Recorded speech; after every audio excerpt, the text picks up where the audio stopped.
when the party conducted primaries to elect the governorship candidate.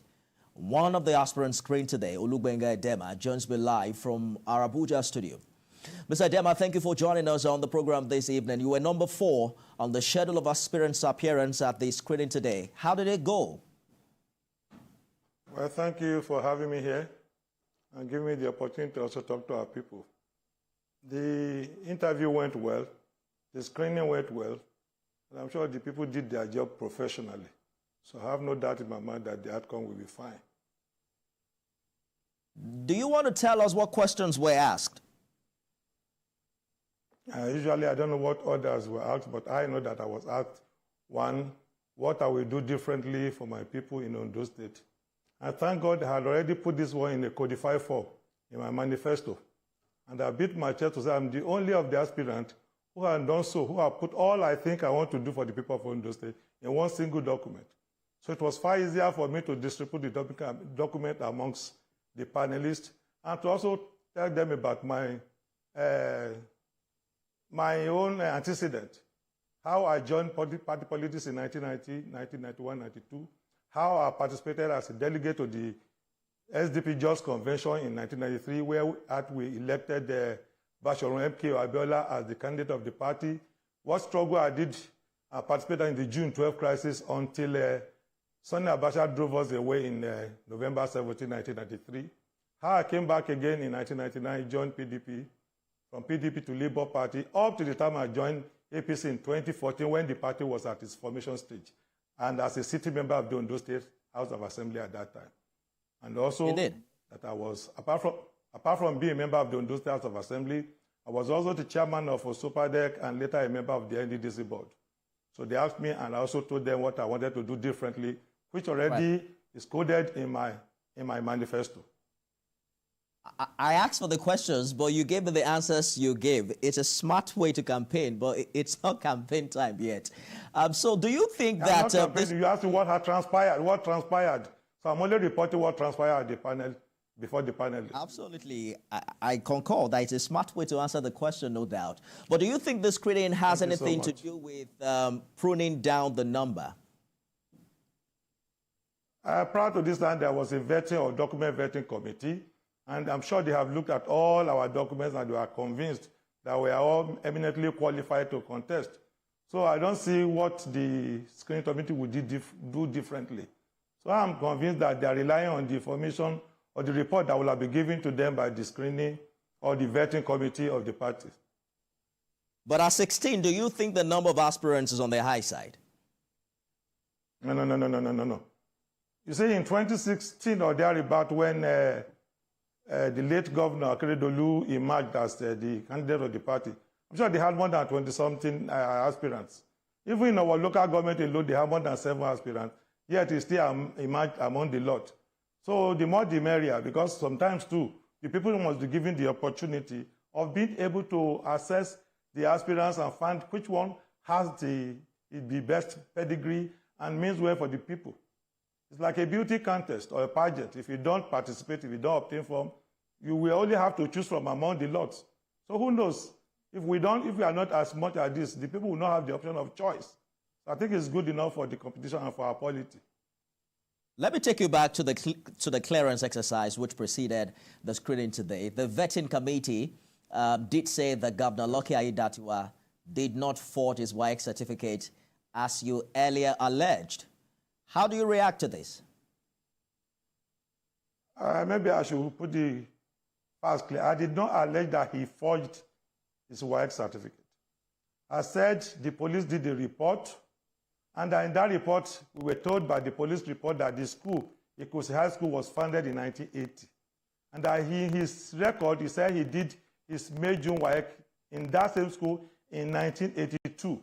And that the school, through the police report, said that their first set of graduates was done in 1985. That we should investigate whether it was possible for somebody who was or a school that was established in 1980 could do a May-June exam in 1982, knowing fully well that you cannot sit for a May-June exam except you are sponsored by a school that has been accredited by WAEC.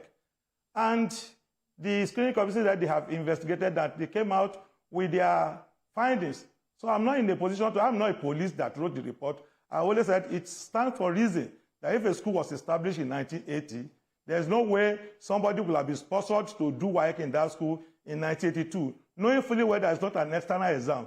And not be an external exam, you must be accredited, the school must be accredited to fit candidate. That we should investigate that area. And it was only an advisory. And what I mean by advisory is that we had a similar experience in Bayelsa in 2019. So it would be sad if all of us put all our eggs, all our efforts in that basket, knowing fully well that if this basket falls, all the eggs will get broken. So, and since the party has said they have found something contrary, there's something I can do. The interesting thing about this case that makes it quite different from the Bayelsa situation is that Governor Aiyedatiwa contested as deputy governor with former Governor Akeredolu, and these issues weren't raised. But interestingly, the committee made the finding look so easy that the verification was as simple as checking online from the website of the West African Examination Council. Did you do that yourself? Well, I do not see much of difference because the senator, who was the deputy governorship elect at that time, was also a sitting senator who had used the same set of documents to contest Senate. So the fact that it was not brought to the fore in 2020 when Governor Aiyedatiwa contested could not have said it couldn't have had some issues. So there's no difference. But again, I don't want us to dwell into it because when I have not done that, but I'm only relying on the report of the police, which to me, being a certified true copy of police report, is sacrosanct, unless and until it's set aside by a court or he himself goes to court to say, set it aside. In law, that's a prima facie evidence of indictment. And unless it is set aside, it remains so. Are you concerned about how this will affect your relationship with the governor, considering that you're both from the same place? Well, I do not think it will, because what I have just done is to draw an advisory to the party. I was asked the same question this afternoon. I told them they should go to the book of Ezekiel chapter 33, verse 1 to 7, specifically verse 7 and 6. And with your kind permission, I can read if you don't mind. Go ahead, please. And this is what Ezekiel says. In Ezekiel chapter 33, verse 7, it says, Son of man, I have made you a watchman for the people of Israel, so hear the word I speak and give them warning from me. And in chapter 6, it says, But if the watchman sees the sword coming and does not blow the trumpet to warn the people, and the sword comes and takes someone's life, that person's life will be taken because of their sin. But I will hold the watchman accountable for their blood. So I have done my own bit to bring an adversary before the party. And they have also found out by their own reckoning that what I said was not true. So I have done my bit. It has nothing to do with individual persons. And I indicated that it's not born out of animosity, but for my love for the party and for my people. Because God forbid, in the unlikely event that he merges with these baggages, then we have all lost. So we will have, our fate will be like the fate of Bayelsa, which will be very sad. That was my concern. And I've raised it like a watchman, so I am vindicated. I'm exonerated. It has moved to the court, or to the court of the party. And they have said they have investigated the matter, and they have their findings. So God sent me to give this warning, which I have given. So their blood will no longer be on my neck. Thank you. You have done the work of the Lord. In addition to being an aspirant, you've also taken up the status of a watchman. We're going to talk more about your chances of winning the primaries in a short while. Let's take a break, and we'll be back with more. Stay with us, everyone. Bola Ahmed Tinubu do solemnly swear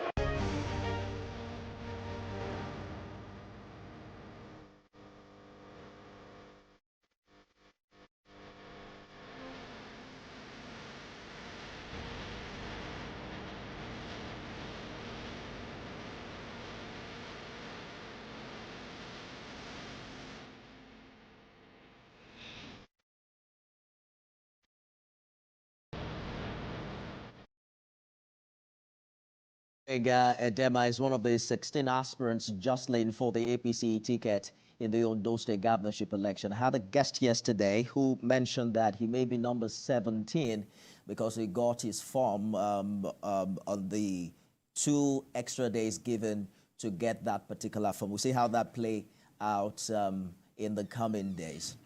Mr. Edema, thank you for staying the course on the program. The challenge with what some have identified as a challenge with this primary election, particularly when you consider the numbers, is that quite a number of the aspirants at a point were on Akite's side, and they say this is a fallout of what transpired between the late governor and his deputy last year. The challenge with that is that you seem to now be jostling for the same votes, amongst the same constituency. Does that bother you when you look at the names on the list? Former commissioners, sitting senators, and these are people who have picked up the same issues with the incumbent governor at the time. Well, thank you so much. I am not bothered. Like I told you some time ago when I appeared on this program, that what the direct primary has done is to take power back to the people. You see, it's different from when you have delegate election where some people will amass power or give themselves some influence. They either run and hide in hotels or somewhere, or because they want to collect money. The people now has the power because every card member of the party will vote on the 20th of April 2024. The implication therefore is that the people are not going to be bought. They are going to vote according to their conscience. There are people who we have fraternized with over the years. And mind you, I told you that when I joined SDP in 1990 or thereabout, it was this kind of thing we were doing. Primaries to the people at the grassroots. In fact, before you can become anything, you must come through the option A4 system by taking your cue or your mandate from the people from your ward or your polling unit. We are back to it. So we are veterans in this game. It's not about I am a senator now or or what I hold. If it's length of service we are talking about, I will be their senior. And I have not been out of politics ever since then. And I have not stagnated. I moved from being a member of the House of Assembly. When I decided I wanted to be contesting election, I became a member of the Ondo State House of Assembly. I was the chairman of OSOPADEC, a member of NDDC. I never stagnated at all. So I have no fear in my mind that I will emerge by the grace of God come 20th of April 2024. So I fear no one. Are you saying categorically that direct primary cannot be influenced by money politics? Money alone will not be able to do it because the people also know the people that will do them well. They have read my manifesto. We have fraternized over the years. They can trust me. So what the people will be looking out for now is they can trust. When the issue of integrity comes in, they are likely going to have some cue. They will begin to wonder if you have lied to us as an aspirant or as a governor or as a senator or as people who had held one political position in time past. They won't trust you. This is about trust. And I'm sure if people trust me, they know I will not lie to them. And they know I have the capacity to deliver because I have done it in time past. Talk to us about how much faith you have in the committees running this election and their capacity to deliver on the promise of free and fair voting during the primary, vis-a-vis the initial challenge your party had during the primary election in Ondo State. Well, I wasn't involved in what transpired in Ondo State. I only read it in the newspaper. But from what I've seen so far, I have not seen anything to show that the leadership of the party or the committees will not be fair. And mind you, we are talking about grassroots primary. In my ward, for instance, my ward 2, bulk of the people that will conduct the primary will be people who are within the neighborhood. The people coming from Abuja will not come and vote or conduct the primary. They only come with documents, give it to people who are the grassroots, for them to go and conduct the primaries in their various wards and return the results. So it's about who is much more popular or more acceptable to the people of Ondo State. And that I am he. So the party has asked all aspirants to extend a hand of fellowship, or call it felicitation, to whoever emerges as the party's candidate, as was done in Ondo State. Is that something you subscribe to? Why not? Once I emerge as the candidate of the party, I won't be able to carry the mandate alone. The reason, all the other 15 people will have a few persons who are also their supporters. And they believe in this party too. It's not a crime for their candidates to have contested. But once I emerge, It behoves me to be able to say, yes, we have to work together as a team. And for us to work together as a team, we all have to sit down together and look at it. Mind you, like I told you earlier, a single governor can create more than 2,000 direct political jobs. So will I say all these 2,000 political jobs will be to my own supporters alone? It has to be to every member of the party who is competent and capable. And there must also be geographical spread. So I see a situation where after the 20th of April, we also have to come together as a team, and that is extending hand of fellowship. I already know from experience that you cannot go into a battle like this divided. You have to go to that battle against PDP or other opposition parties as a team. And for us to be as a team, we have to work together. Again, I also want to implore the leadership of the party to also midwife it, to syndicate it. Because some people will still be agitating. They will still be saying, oh, you can't come into a meeting, you are not competent.